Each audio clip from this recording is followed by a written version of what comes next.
The Detroit River is the busiest international crossing in North America. 5 million people live in the Detroit River watershed, where they have worked and recreated for many generations. The river is situated in the most biologically diverse region in Canada. It's the only river designated as both an American and Canadian heritage river. Its importance is woven through the fabric of our community.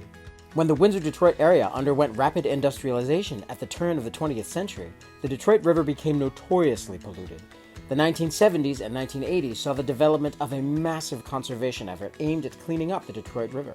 In 1987, the Detroit River was identified as one of 43 areas of concern, or extensively degraded areas of the Great Lakes, under the Great Lakes Water Quality Agreement.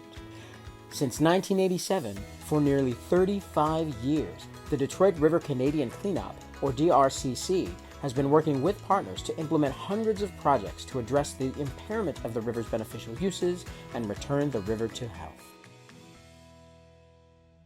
Delisting is the process of removing the Detroit River, or the Canadian side of the Detroit River, from the list of areas of concern under the Great Lakes Water Quality Agreement. The Great Lakes Water Quality Agreement designated 42 areas of concern around the Great Lakes, and these were considered the most polluted areas of the Great Lakes, the Detroit River being one of those areas of concern. So delisting occurs when all of the actions that we identified that are required to address the beneficial uses have been completed, and all of those beneficial uses are no longer considered impaired, and also when Canadian and American governments, as well as public opinion, agree that actions indicate that it is no longer impaired.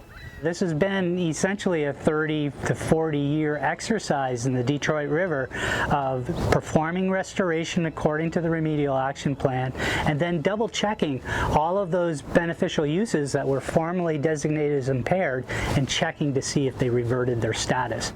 We're basically down to just a few impaired BUIs in the Canadian portion of the Detroit River. Fish consumption advisories are still under an assessment status today. And then habitat is one that is probably the most pressing. We have 2 large-scale habitat projects that are going on the Detroit River. One of them is actually at Pesh Island. We're doing a fish habitat project in partnership with the City of Windsor. And then we also have a wetland restoration project at the mouth of the canard that we've been working on. We're also benefiting from previous restoration actions. So just behind me is Fighting Island, and there's been some fish spawning habitat construction activities that have been completed there.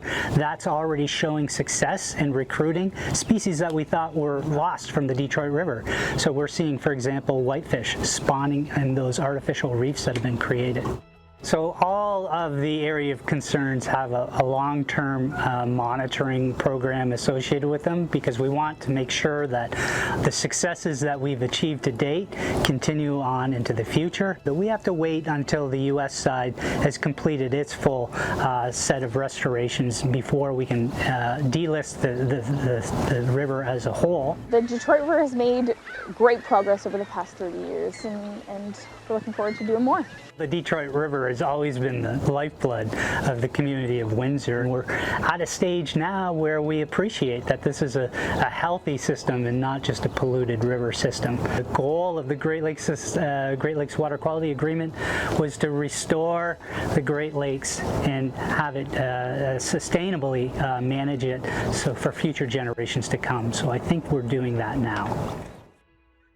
Tremendous progress has been made in restoring the Detroit River thanks to significant investment from federal and provincial governments and collaborative efforts between municipalities and agencies, Indigenous communities, environmental organizations, industry, and interested citizens like you. Species such as lake sturgeon and bald eagles have returned, and water quality has improved. Just 4 beneficial uses remain to be reclassified to not impaired on the Canadian side of the river, and then the Detroit River will no longer be listed as an area of concern. The Detroit River Canadian Cleanup looks forward to continuing to work with you to implement more stewardship projects to keep the river healthy and productive.